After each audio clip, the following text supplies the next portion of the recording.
Today I have Pete Santora. Hello, Pete. Hello. Tell us where you're coming from. Well, I'm coming from the U.S., Atlanta, Georgia. Atlanta, Georgia. That's right, yes. So Barcelona, it's been quite a trip. And what organization do you represent? So I'm the Chief Commercial Officer at SoftWear Automation. And what is it exactly that your company and innovation is trying to solve? So we were originally founded by grant money from DARPA, which is the part of the U.S. Defense Department. It's the same organization that funded the internet. And the primary reason for being was we were solving for labor unavailability. So the U.S. had a massive textile industry that all but disappeared. So the question was, how do we make our own clothes for the military and or other people? So there was a conscious effort to find a solution to make clothing because the textile industry didn't exist anymore. Yeah, I mean, if you look, the U.S. military has to make their clothing in the U.S. They can't outsource military clothing to China. That would not be great. So, with just over about 140,000 workers in that industry making those clothing, they saw it as a potential risk in the future. So they started to invest capital into that.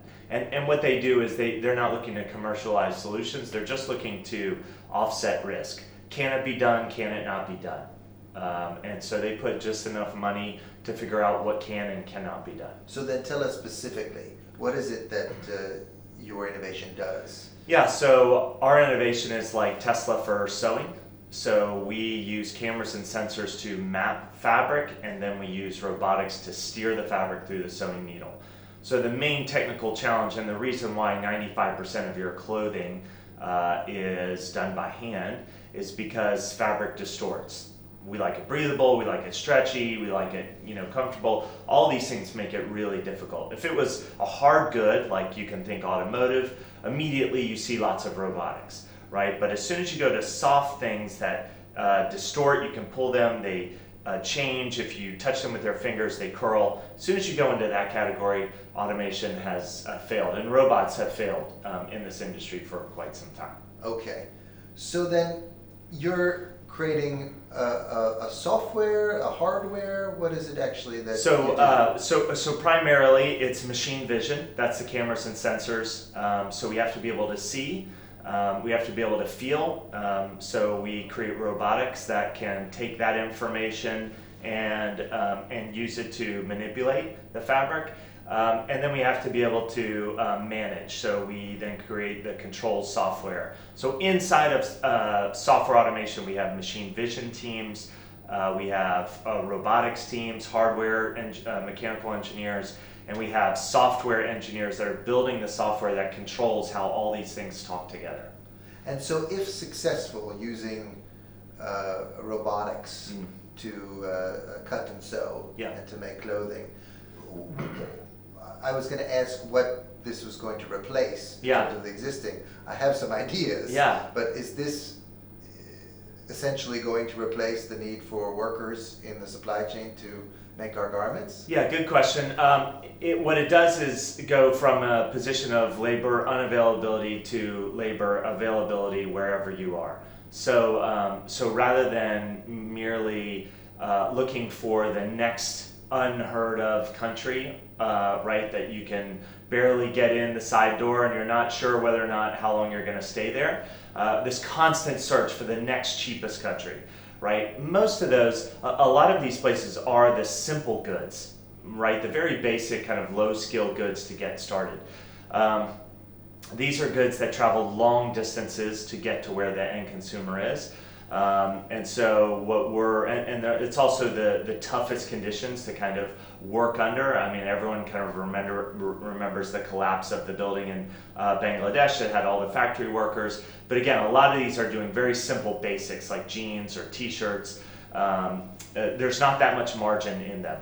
So what we're doing really is making that capability available anywhere in the world. So that brands can deliver them to their customers faster. And so what would you say is the sustainability benefit? What is the potential of this? Well, we've had it calculated by Fashion for Good and the consultants. So it's 10% of a t-shirt's CO2 would be removed immediately. 10% is a very big number per t-shirt, but that's how much just transportation is involved in that t-shirt. Okay, so by being able to make your clothes wherever you want, as opposed to where we're getting them made today, we could avoid transportation, which would reduce greenhouse gas emissions. Yeah, it's one of those complex problems that has lots of interconnected pieces, right? And so all you're trying to do in the very beginning is say, what can we absolutely take away? Right? Just fundamentally, if you're shipping it from China to New York and I make it in North Carolina and ship it to New York, what will that remove? Right? 10%. Great. That's a good starting point. At least we know that's true. Then, okay, what are our materials? How do we get them? Right? Then we start getting all the added benefits. Into the nuances. That's right. Okay. Yeah. So take a step back, because how long do you think it will be till this becomes a standard way for our industry to operate? I think it takes a very long time to get to this point, and then I think you wake up one day and they're in 100 factories and you're like, oh, that was an overnight success. So we've been at it for 13 years, right? From idea to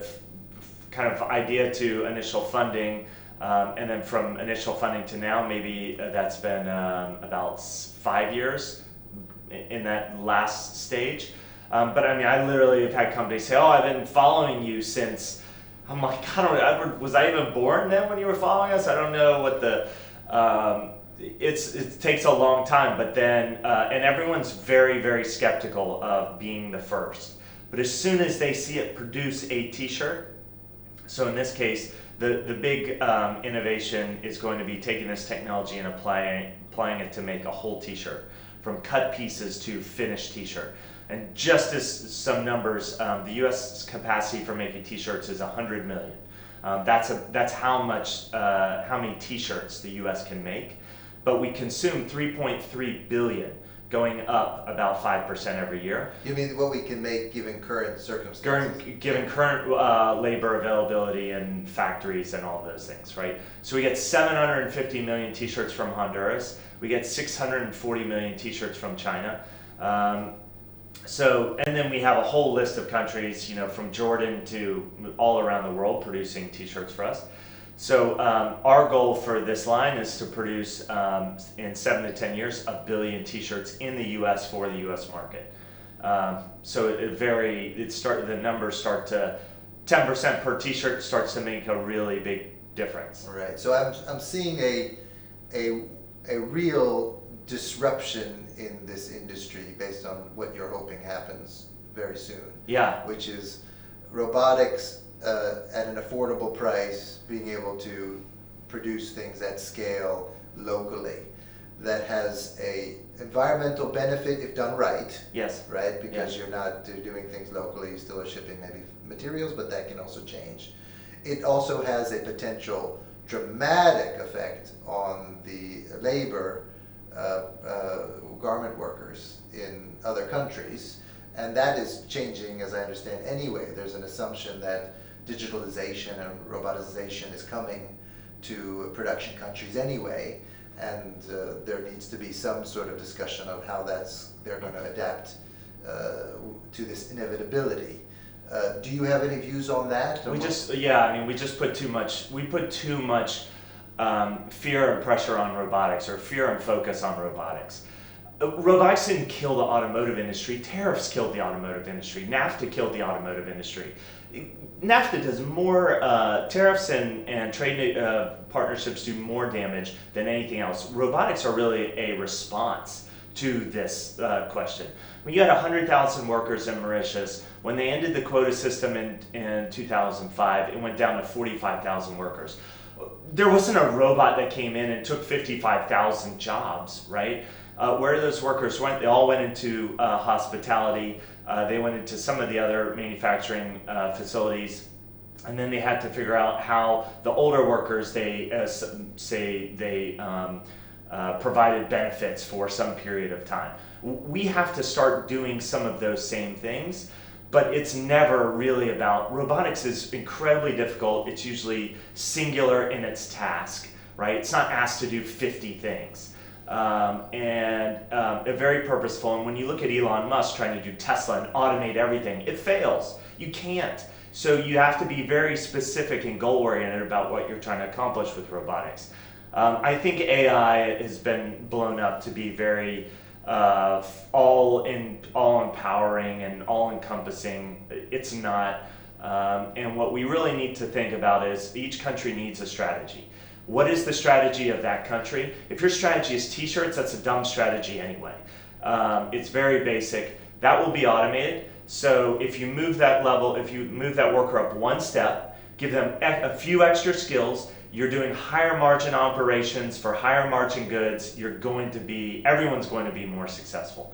So I think the countries need to look at their strategy, they need to evaluate what they can, what they can be the best at moving forward, and then who they're supplying to. Asia, the US, should all be part of their strategy. And with a growing population, less poor than ever before as a world, there's more people buying more clothing than ever before. So there's plenty of opportunity. So what do you think needs to happen now? You've been working for 13 years or so to go over that threshold. Get over the threshold, there has to be more partnership. The supply chain is complex. This idea of innovation, people think is doing pilots. It's not. That's not innovation. That's you taking a pop shot without consensus of a much larger group, which is what you need to make a difference. Innovation should be about making a difference. So we need more partnership between the brands and the manufacturers. And when I say partnership, the way they use the term now, not good enough. We need joint ventures, right? We need skin in the game from both sides to say, hey, we're mission driven based off of this. This is where we want to get. This is our strategy. I'm not going to tell you what my sales are for 5 years and then only give you 12 months of orders, dear manufacturer, because that represents no trust. Because then the manufacturer can't say, oh, I want to buy all this stuff if you're only going to give me 12 months orders, right? So if you're in a joint venture, both have skin in the game, you're both trying to accomplish a mission together, it will enable much more to happen in innovation. Okay. So and one more quick stat on innovation. The apparel industry uses less than 1% of revenue on research and development. It's the smallest of any industry, any major industry. Google uses about 28%. So it's difficult to continue to move into this innovation category if you're not also putting up the innovation resources or energy. And I would say, extending that, yes, we've also found that the amount of money being set aside to invest in ideas like yours is pretty small, and the amount of money that's needed, likely, right, if you were to be a betting person on how many things you need to bet on for a few to succeed, to transform this industry. If you translate it into money, we're not even coffee money at that point, as we see it. Do you agree with that? I do, and the other thing about it is, let's say a big brand says, okay, we want to do innovation, I'm going to put aside $100 million. Just no, they've never done. I haven't heard that yet, but let's just say they did. No one wants to take the shot with that money at scale because they're all afraid they're going to lose their job, right? Because really they don't have all the partnerships in the supply chain to be able to offset the risk.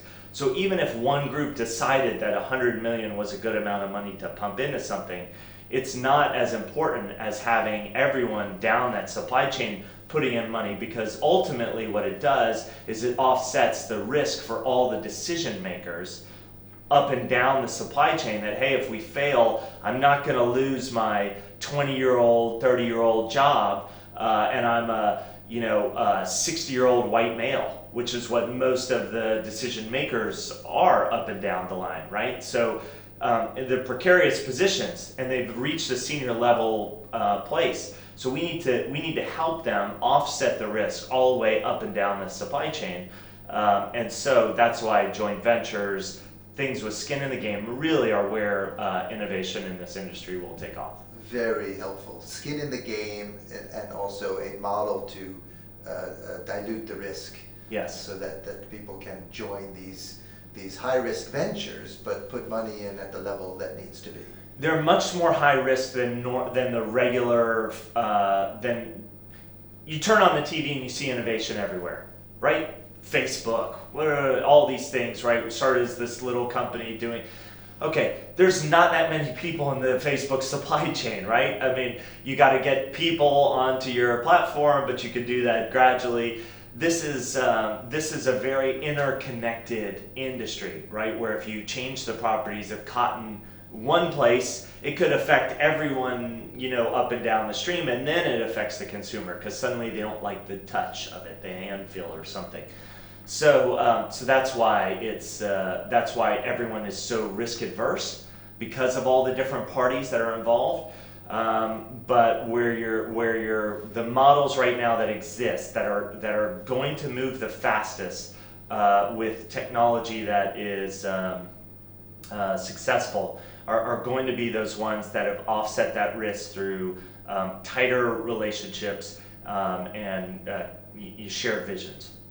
Pete, thank you very much. You're welcome. Thank you.